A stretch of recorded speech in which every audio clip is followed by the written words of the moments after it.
raccontano la vita. I 3 libri giunti sul podio della 39esima edizione del premio letterario Gambrinus Giuseppe Mazzotti. Le alture calabresi tra Mar Tirreno e Ionio, che tentano un rilancio a cominciare dalla cosiddetta Comunità dei Restanti, sono protagoniste de La montagna calabrese, a cura di Giovanna De Sensi e Tonino Ceravolo, opera vincitrice nella sezione montagna.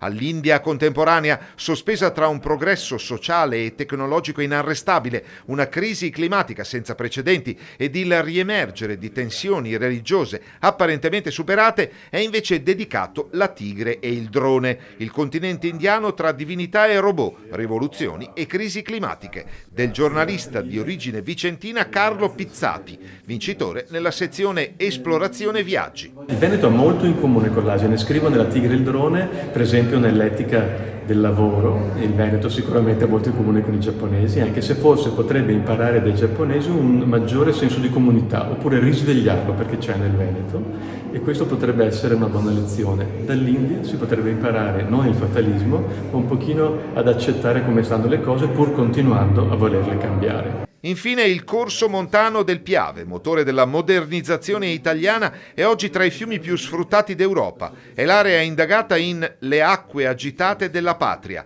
l'industrializzazione del Piave, 1882-1966, del ricercatore feltrino Giacomo Bonan, vincitore nella sezione Finestra sulle Venezie. Con lo scioglimento del progressivo dei ghiacciai alpini inevitabilmente le risorse disponibili saranno minori e quindi è necessario fare una serie di scelte che saranno inevitabilmente volte ad una riduzione dei consumi e in parte anche a definire quali saranno le priorità future, che non potranno essere più basate sulle concessioni esistenti quanto su una rimodulazione legata anche alle nuove politiche europee sul minimo deflusso ecologico e ad altri orientamenti che stanno emergendo sia in seno appunto europeo che nazionale.